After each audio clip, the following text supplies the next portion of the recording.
All right, here we are, last session. The joy of missing out. Is anybody feeling joyful? Anybody ready to miss out on something? Listen, I can't say again how delighted we are to have had the opportunity and the privilege to present this GWEN series to you live and in person. Programming is a very, very important part of what we do, and we are delighted to have been able to be a part of it. And we certainly hope that everybody has found the message that was intended to them, and everyone has found substance in this program that we've presented over the last 3 weeks. Because what better way to explore ourselves, look into our future, than with like-minded people. They're a place to find encouragement, support, challenges, and making all of us step outside of our comfort zone, but in a safe place. So what better place to do that? So whatever brought you here, we hope that we've answered your questions, that we've provided something special for you, and that you'll walk away glad that you invested and glad that you spent. So, I'd like to thank you for signing up and showing up. And I'd like to thank anybody who's been fortunate to be at all 3 sessions. Thank you for your commitment. It takes commitment to do something, and I applaud you for that. We talk about our whys. We've talked about our whys during this series, and sometimes your why really doesn't matter. We talked about the importance of knowing our why. Why is it our why? Living our why, declaring our why. But you know what? Sometimes your why really doesn't matter, and I'm going to give you a personal example of that. Way back in the day, I was doing life coaching when the concept of life coaching was hokey, and people were laughing about it and came with sneers and jeers, and it was like, that's a long time ago. And I connected with a life coach who had a successful practice in Raleigh. She did one-on-one coaching. She did corporate coaching and training sessions for very well-known companies in Raleigh, Cisco being one. She had a standing appointment with Cisco. And she did wellness spa retreats, which was how I got to know her. I met her in Pinehurst. And I was getting ready to embark upon my own journey, and I connected with her. And I asked her, I said, I'm getting ready to do my own thing. I loved everything about her. I said, and I'm looking for a mentor. Would you consider working with me? She said, absolutely. I said, but full disclosure and transparency, I'm looking for a mentor. I'm not in the Raleigh, Chapel Hill area. I'm going to do my own thing. So I talked to her and I said, all right, I'd like to go through your coaching program. I'd like to go through the coaching process. Now my why, I was very specific with my why, and I stated my why. I want to see what you do in your process. I want to see if there's something that's going to make me a better coach, and I really just want the experience. So full disclosure, I don't want to be your client. I mean, after all, did I need coaching? So I said, I just want to go through. To her credit, and we've laughed about it and talked about it many times over the years, to her credit, she said, okay, no problem. So she had a 6 or 8 week session, once a week, an hour at a time, gave you your homework and your this and that and the other. So I couldn't wait. I could not wait to attend it, and I knew my why. Stated it, lived it, I was there. What I had no clue of was the impact that experience would have on my life for every day going forward. I went into it not looking for a message, not looking for a life lesson. I went into it to examine what she does. I walked away a different person. I walked away with clarity to things that I had never considered, never known, and things that affected the relationships I had had my entire life. So I went in with a very specific why, and I walked away. That why was irrelevant because I came out with a very different why. So whatever your why was for being here, whatever you walk away with is the answer to that why.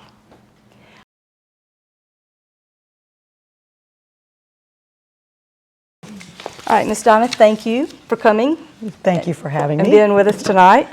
I think one thing, first and foremost, that I want to get out is the fact that you've been a member and supported Women in Motion from its inception. Mm-hmm.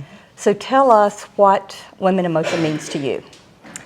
Well, I think too often first of all, we as women beat ourselves up all the time. I mean, we talked about that in the book. We're very hard on ourselves, but we're very hard on each other as well. I mean, you know, a lot of women can be very catty and very ugly and nasty, and not always do they maybe mean it, but it happens.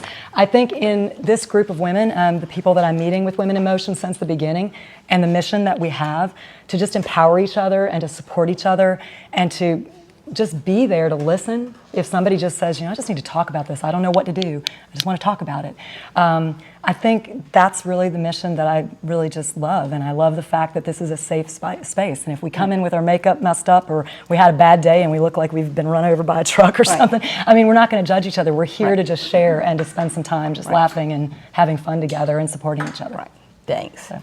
And I normally also ask somebody to tell us a little bit about their personal lives or tell us something about themselves, but I found some interesting questions I'd like to ask you. Okay. So if you were going to write your job description in a very few words, write your own, tell us what that would be. Well, it's changed over time, but right now it's director of fixing anything that breaks. Right. So, yeah, pretty much. And I think that's true for all women professionals. It's putting out the fire, fixing what's broke. Sometimes the old adage, if it ain't broke, don't fix it, doesn't work either. No, it doesn't. All right, and if you had a superpower, what do you think that would be? I just want to sprinkle love and happiness everywhere and make everybody I just want to be kind and I want everybody to be happy. We couldn't have enough of that in today's time. No, we can't. We can't have enough love dust sprinkled anywhere. And all women need sprinkles anyway. This is true. This is true. Okay, and I'm sorry. I just realized I had my back to you. Sorry about that. Thanks, Benita. All right, and tell me, what are your top 3 reads? Either what are you reading at the moment, or what are your top 3 reads, or what are the things that some of your go-to? The joy of missing out. That's the only thing I've had time to read right now. Excellent. I found a neat author. I heard her at a conference I went to, Lisa Genova, and she's a neurophysicist or a neuro something or other. She's got a PhD in something neuro, but she writes a lot of fiction stories about diseases, specifically like Alzheimer's and Parkinson's, and she just has a really good way of telling the story, but also incorporating that science behind it. So those have been kind of interesting books to read recently. So. All right. Yes, Remember. Yeah, she just launched that one. Yep, just kind of I haven't read all of it yet, and that's a little drier than some of her fictional books, but it's just about how how our brains work and how we remember processes, and where'd you leave your car keys? If you're not deliberate in setting them down on the table when you walk in, you're not going to remember that you set them down there. So I think we've done that. Yes.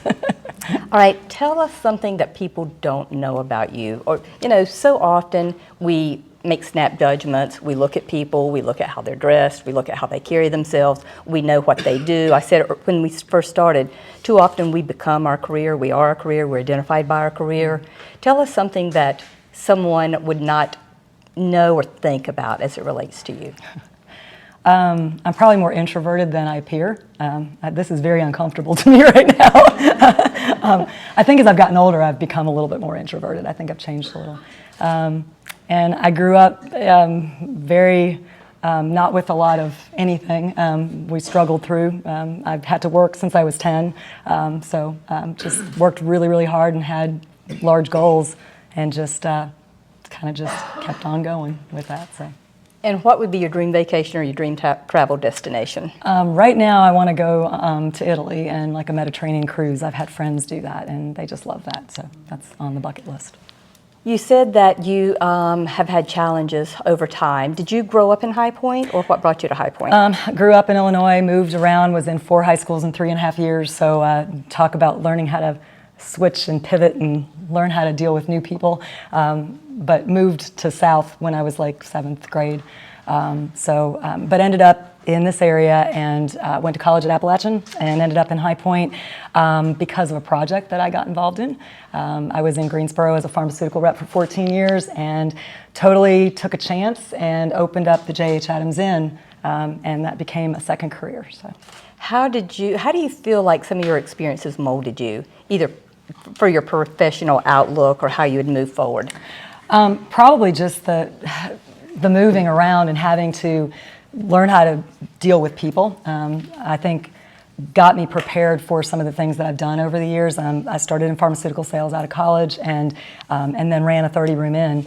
And so having that ability to converse with people, and especially people that I didn't know, really helped out, I think, a lot. In a minute, I'm going to ask you to expand a little bit more on that. But in the book, Tanya talks about the need for taking time for ourselves and creating white space and, having our priorities. Do you carve out time for yourself or your own white space? And if so, what are some of the things you do during that time?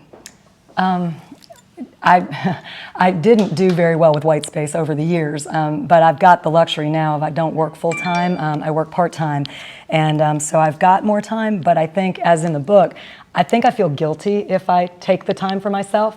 I mean, I have the time now, I can make the time, but I feel guilty if I'm not doing something constructive for someone else. And so I'm struggling with that now, and I'm trying, reading this, it's like, yeah, darn it, I'm worth it. I can take a little time. I love actually to be in the kitchen, so I love to entertain as well. So if I can develop a menu and prepare it from start to finish and then have friends or family over, that's my white space. And how about any gardening or golfing? I love gardening. Golfing, I'm not real good at, but I have fun with that. And it's more the camaraderie with the girls that I play with that is fun. And I love being in the garden, but I've recently moved, and so I have no garden right now. Martha's been to my other house, and she knows my garden. The new house is a work in process, so I'm hoping to get out there again. So that'll be one of the goals. One of my goals next spring. Yep. All right, and you talked about being in pharmaceutical sales, and you talked about pivoting or shifting, which is something we've talked about each week, and something that Tanya talks about in great detail. So you were pharmaceutical sales right out of college. Mm-hmm. Then you were co-owner and manager of the J. Chatham's Inn, mm-hmm. and now you are director of operations at Blakely Financial. Mm-hmm.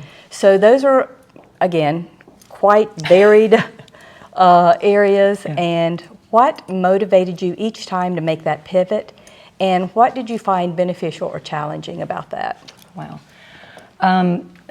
Pharmaceutical sales had changed a lot in 14 years, and one of my parts of my territory was High Point, and every time I drove down Main Street on the corner of Ferris and Main and saw this old house that was for sale, and I kept reading about the fact that it was going to be taken down and turned into a Burger King, I just couldn't let that happen. And I was always really enamored with the smaller inns and bed and breakfasts, and my husband and I did some little traveling, and we always loved that environment.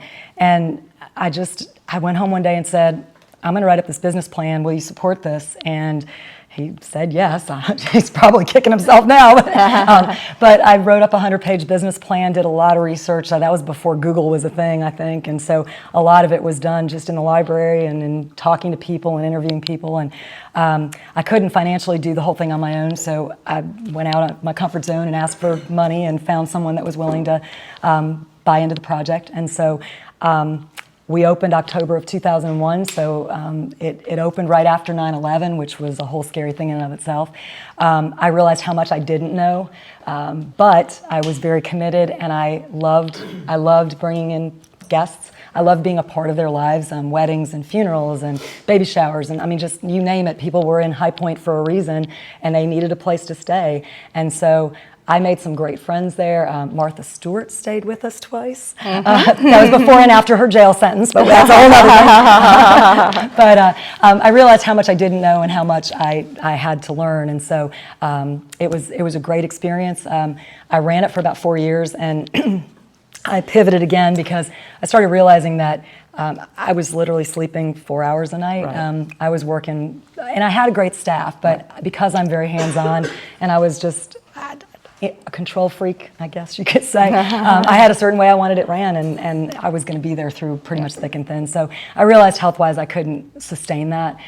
So we kind of talked about it and decided that the best thing to do would be to move on. And so we sold it eventually, and so then I pivoted and started working with my husband, Right. which everybody goes, how can you do that? But the one thing he did tell me was, he said, you're the boss at home, but he says at the office, this is my business, and he knows how controlling I can be.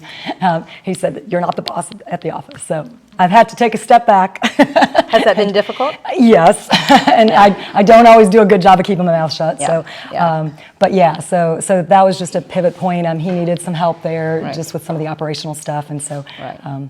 yeah. I think we've all had to reconcile over the last 3 weeks that some of us, whether we know it or admit it or not, are control freaks. And I do think in a lot of cases successful people are control freaks for a variety of reasons. You know, I just mentioned COVID a few minutes ago and we talked about pivoting. COVID had a huge effect on the workplace. So in your workplace, did you find that you had to make some changes, implement some new processes? And I said for us, we found a silver lining. Did you find some things that either needed to be done that had not been done, some things that were done out of the survival mode, but when you look back on it, say, that was one of these processes or this shift or this change was one of the best things? Was there anything you implemented that you look back and say, you know, thank goodness for that? Yeah, I mean, we're very lucky. We've got 12 people in our office, so it's not a huge group of people to have to manage through something like that. But in the beginning, when it was still kind of not really sure what exactly was going to happen with COVID, everybody was still in the office. We all have our space, so we weren't like right on top of one another. When the mandate came, everybody stay at home. We gave the staff the option, you know, you guys can stay home, you can. So we did have to pivot. We did have to provide laptops for those that needed them at their houses, and you know, but they pretty much just jumped in and did it, and they were begging to come back. They did not want to work from home, which actually made us feel good because we're like, okay, they like what they do, and they, you know. But we didn't miss a beat. Our clients were taken care of. The one thing we also did have to pivot, and a lot of you guys know this, it became Zoom calls. I mean, our clients did not come into the office because of COVID, and so all of a sudden we've got a 90-year-old trying to have a review meeting on Zoom, and my husband is trying to do a tutorial on how to turn this thing on and get on a Zoom call with them. So we had to learn how to use technology a little bit more than what we had previously done. But I think everybody's had to do that. So did you find that those Zoom calls have stayed, or? Some of them have. Some of them Unfortunately, got they got comfortable. And you know, part of the way that we handle our clients is we're very hands-on, and our clients are our friends and our family. I mean, we get to know them through thick and thin, and so when we can't, I'm a hugger, so Debbie knows this. when I see when I see someone that comes in the office, they're getting a hug from me, whether they want it or not. Now with COVID, we've had to step back a little, and I say, "Can I hug you? Can I not hug you?" But yeah, so that's been a little bit different. But then we had some of our older population that wanted to come in because they were so stuck at home without any interaction that they were like, "I'm coming in, I don't care." And so of course, masks and hand sanitizer and all the 9 yards, and sitting across the table and everything.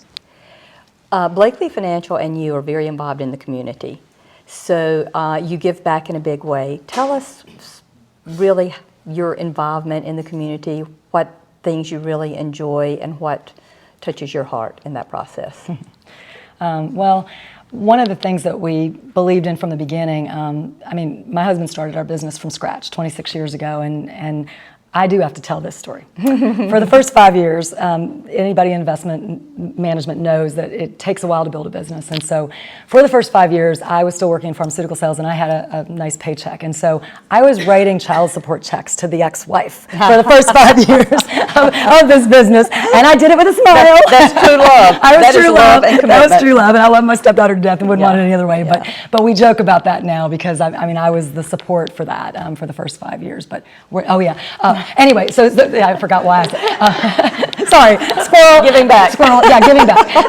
So one of the things one of the things that we were very, very strongly a belief in was that we needed to give back. I mean, we're blessed with how we've been able to grow our business, and we just there's some great organizations in this town, and I can't name every one of them because I think each one of them does something super. Exactly. One of my favorite things to do is work with kids. As most of us, I didn't have children of my own, so I have fun, working with kids, and was very involved in communities and schools in Thomasville when we lived out at Colonial Country Club, and we had a Cooking Matters class that was fourth graders. They came into the classroom after school, and it was like a 6-week session, and we basically taught them healthy nutrition and exercise, and just got them moving and got them thinking about things that they could make for themselves, because a lot of these children were getting food from the food pantries. So we would design the menus based on the stuff that they were taking home. And so one child put a can in the microwave to warm it up one time, and we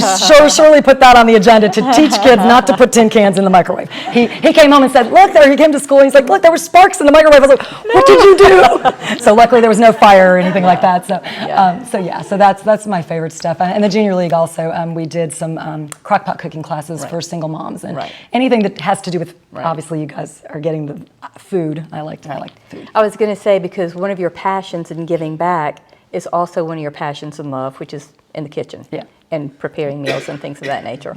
All right, well, I'm going to go back just for my final question as it relates to you being in the office and director of operations and as the manager overseeing the staff there.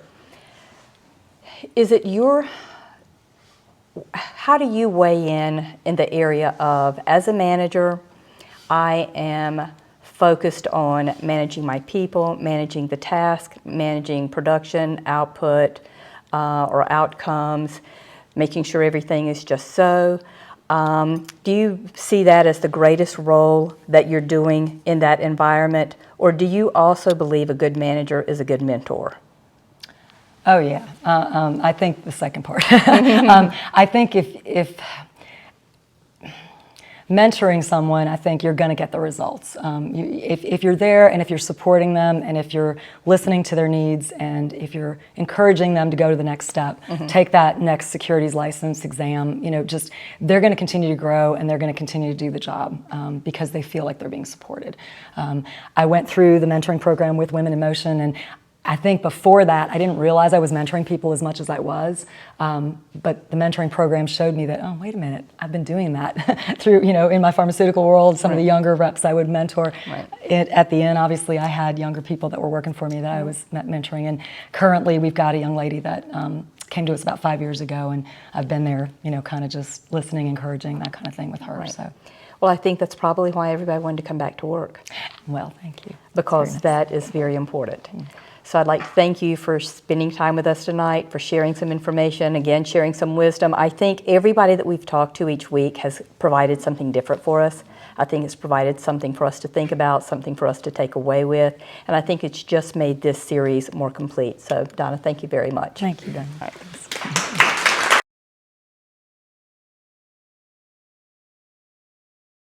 All right, so we'll talk a little bit about chapters 10 through 12, and then kind of the end of the book as well. Had a really great podcast. If you did it on Audible, if you read the paper copy, it would not. So I actually listed out what the podcast was all about so that y'all would have it. So I tried, as y'all have seen my last week when I said I tried to take a quote from every chapter.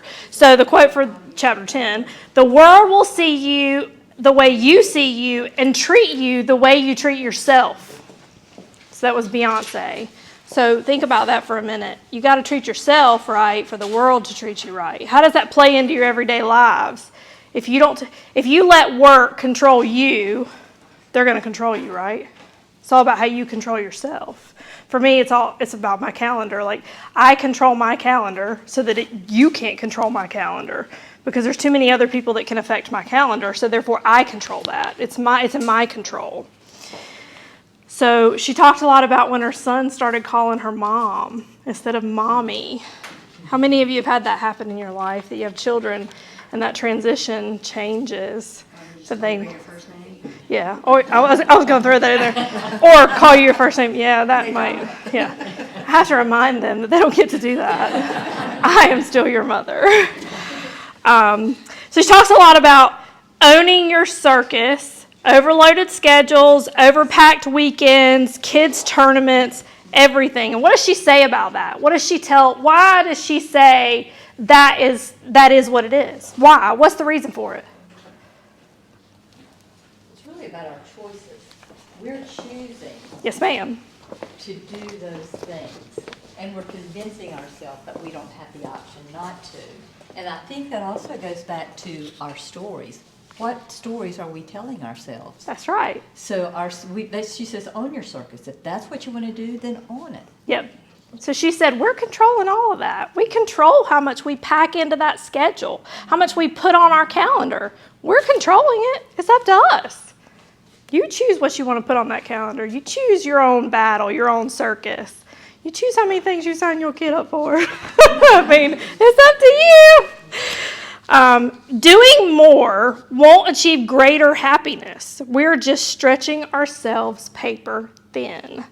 So we talked a lot about that in the book, throughout the book, in different ways and different words that she's used. She said the same thing many times. So she talks a lot about in this chapter, trying to chase down balance. We're trying to do it all, but balance is simply bogus. It doesn't exist, and we don't want it. There would be no growth. There is magic in the unbalanced. That is where we begin to move forward. We need counterbalance to make our lives work. We need harmony. I'm quoting her. I'll admit that. These are not my words. So what is harmony? Harmony comes from acceptance in one, to some degree. Finding peace in the fact that we're not perfect. Peace that we didn't complete this day. Yes. And harmony comes in acceptance, for me. So say you work a job that makes you work along your idea of acceptance. I'm kind of going to go with that for a minute. You work a job that makes you work nights, makes you work weekends. Well, if you set the expectation that you're gonna eat dinner with your family 5 nights a week, or how many times are you going to fail yourself on that expectation? Probably going to fail yourself a lot, right? But if you find a way to say, okay, I'm going to do this 3 nights a week. I'm going to have lunch with my kids. I'm going to go to the school. I'm going to fit that into my schedule. Don't you think maybe you can make the expectation a little bit different and maybe not fail yourself or not feel as let down on yourself because you've changed it, you've made it more harmonious for yourself? So then she talks a little bit about changing that to networking. How many of you go to nightly networking events like this? Donna, I'm not looking at you. There's also morning coffees. There's morning fixes. There's other ways that you can do that. There's a great one in High Point. It's one of my favorite. I did go to it every month. But it keeps me from having to do as many of the nighttime ones if I fit them into my day. And she also talks about date nights. How many of you admittedly probably don't go to date nights with your spouse? I don't know when I did that last. But have you ever thought about, she talked about the idea of planning it at a hotel and ordering room service? That was hysterical. But it was a great idea. And get some exercise. Yep. That caught your attention. Hey, she's the expert. That's right. So she said calendars, prioritize, make life effective over, put it where in your way, make it how it works for you. So white space. This chapter was about white space, and I said that white space was probably my biggest takeaway from this entire book. Those of you who know me know why. So what was white space? What was it? What did it mean? Carving out time For yourself, just for you, what Yep. you want to do at times. Yep. So it's time to give your brains time to play, unstructured time. Things that we've lost sight of, no boundaries, just time for you, time to figure out what's going on up here that you haven't had time for because you didn't schedule that for yourself. You didn't give yourself that. I'm acknowledging to myself that I don't do that. I don't give myself that. So she said, take the time. Do any of you remember the time in which we didn't have email on our phones? Do y'all remember that, where you actually had to open a computer, check your email? When you went on weekends, you weren't working? Do y'all remember that? Like if you left at 6 o'clock on Friday, it was because you had to work till 6 o'clock, and by golly, you weren't going back until Monday. Yeah, that was awesome. That was a dream. Yeah. So before smartphones, we had weekends, we had night times, we had those things. So raise your hand if you've binge watched a TV show. You've binged watched a TV show. You have found out which house of Harry Potter you're in. I have two, I promise. Which Star Wars character you are most like, you know the answer to the question. My son would know that. He's really into that. Or you play mindless games on your cell phone. I hate those things. They're so addicting. Do you think if you eliminated those things from your life, you would have time for white space? Kind of amazing to take something that's really kind of mindless and create it to something that would be pretty amazing for yourself, right?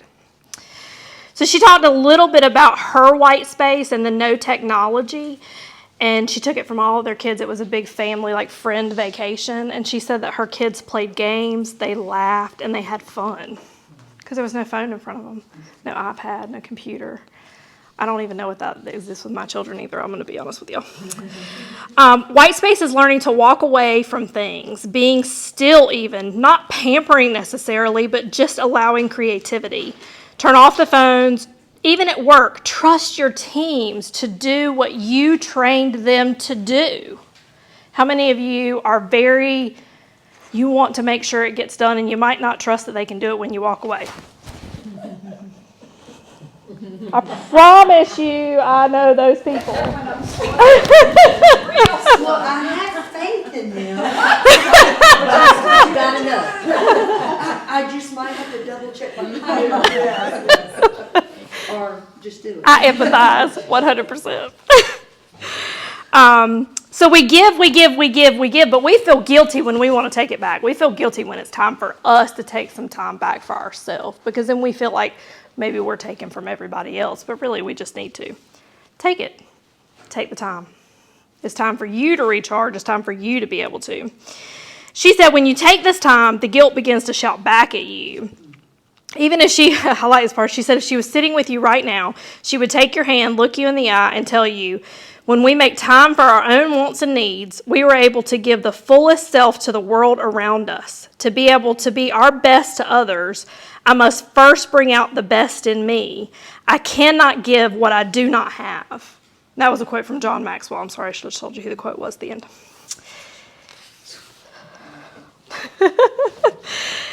If we do not have compassion for ourselves, how can we have it for others? Many of us grew up in that method of rub a little dirt on it and just get up and keep moving on if you have it. I mean, we do that on the baseball field with my kids. I'm sorry. Studies have proven that if you take care of yourself, you increase your own self-motivation. So take care of you. One of the things that I thought was really funny was when she said, there's 1,000 words in the English dictionary for busy. There's not a single one for not busy or unrushed. I was like, man, I'm going to go Google that. Slow down and enjoy life. So that's what white space is really all about. All right, so harmonizing yes. So this was a big chapter about yes, right? So Tina Fey said, do your thing and don't care if they like it. Just go do it. Seems the obvious answer is that we need to say no more often. Not always that easy, is it? How hard do y'all have to say no? How many of you will say yes when you need to say no? We've talked a lot about that over the last 3 weeks, but it's really hard, isn't it? She talked last year about giving her husband, in the book, about giving her husband his dream car. How they had all worked their whole, however long it took to build that company. And when the moment finally came that he made that phone call and said, I found the car, yes was her only answer. They had all given everything to her, and it was time for her to give back to him for everything that he had put into her, and how that was such a glorious yes. So she asked the question, are you a giver? Would you say you're a giver? Everybody in the room feel like that? So every time you say yes, what are you doing? Why is that? Because you haven't decided what you want to do. So somebody else will decide for you. every time you say yes, you are saying no to something else in your life. So what could you be saying no to if you say yes to something? Your kids, your spouse, your family. What else? White space. Your white space. Yourself. There you go. Pull yourself back in there. How many times have you said yes to something to only put yourself on the back burner? That's one of the big ones about this book, right? Not putting yourself on the back burner. So it's time to uncommit. So one of the quotes from that, she talked a lot about this client in the book. She said, when I said yes to fewer things, I was able to give so much more of me. I do a better job. I get excited about the things I'm choosing to do, and I feel passionate. So she said, if I do less, then all of a sudden I feel so much better about everything that I am doing. So committing to nothing means you're distracted by everything because you can't even figure out what you're going to commit to. So you don't want to go the complete opposite direction. You kind of want to be somewhere in the middle. Revert to chapters 1 through 9. And then come back to this one. So why do we have such a hard time saying no? She talks a lot about this. Why is it that we, people who are yesers, why do we have such a hard time? What's the big thing she talks about in chapter 11? I'll tell you if you don't know, but I always like to ask y'all first. I don't read it, but I'm thinking of it. Winners never quit. How many of you would say you're a go-getter winner? I want to win. I can't die. I compete against everything. I think Martha would say that too about me. Even when it's a losing proposition, we hate to feel like we've made a mistake or even to look foolish. We don't want to look foolish. Quitting feels like failure, but quitting's not an end. It's the first step to redefining and refocusing your life. Have the confidence and the courage to cut out what is not working and give more room for the yeses that belong to you. So it's not really quitting. You have to rethink about the way you're examining that. So she gives you a blueprint to finding your yes. There's 3 things. Write out the opportunity when you're presented with something you want to say yes or no to. How did that make you feel when you wrote it down? Were you scared? Were you nervous? Were you happy? Did you get all excited?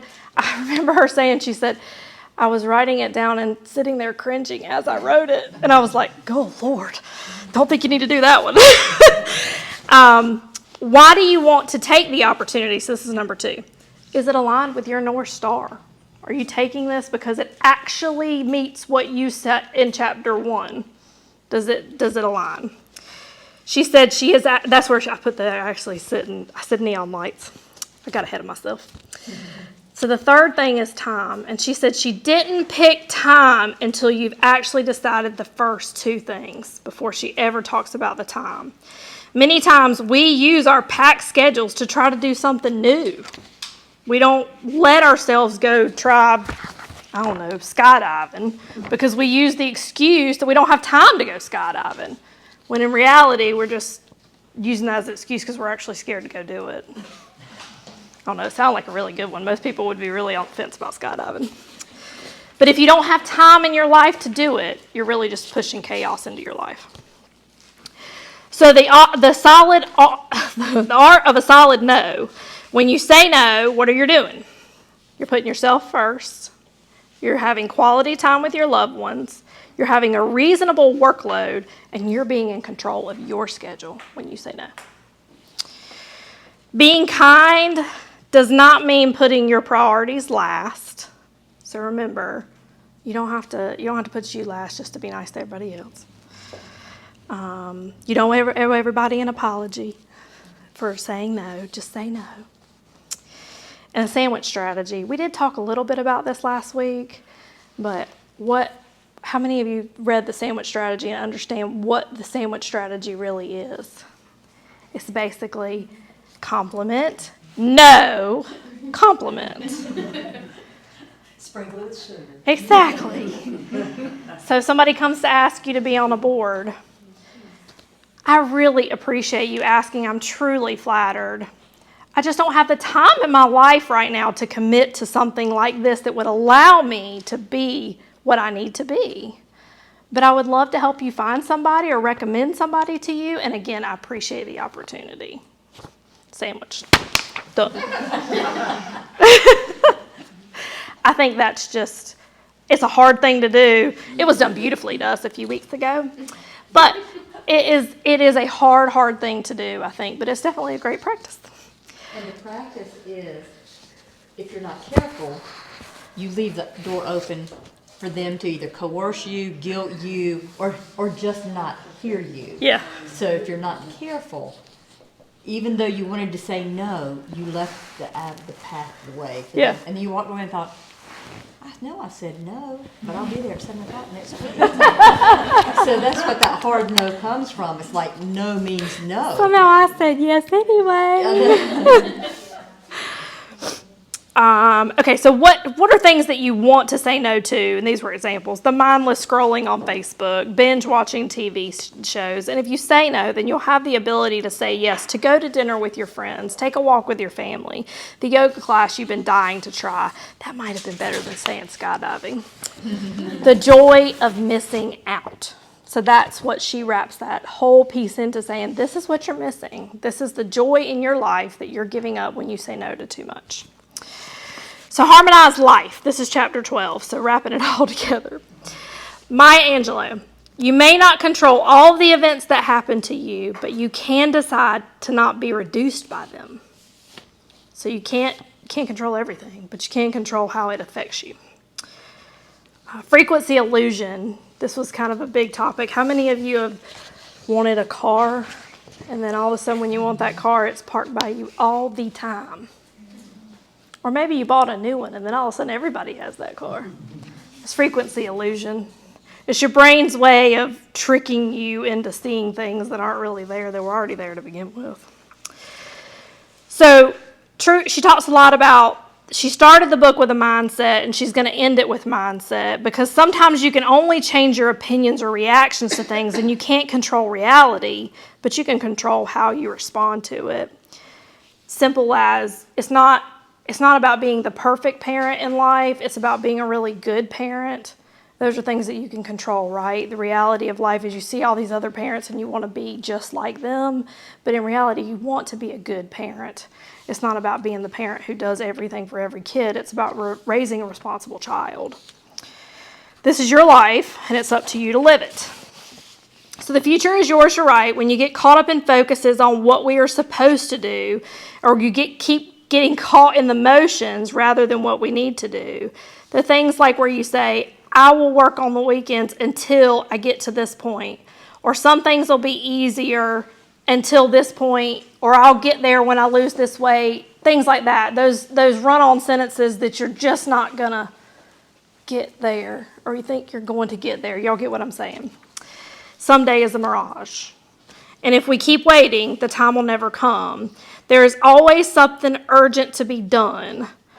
Stop borrowing from today to make tomorrow great. Instead, let's choose to make the most of today, knowing that when we spend our days focusing on our priority, we are investing in our future. Again, that's her, not me. I'm not taking credit for her words. The joy of missing out is about harmony, not balance.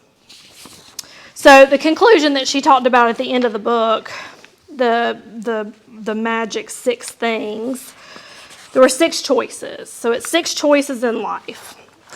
Choose to make success and happiness easier to attain.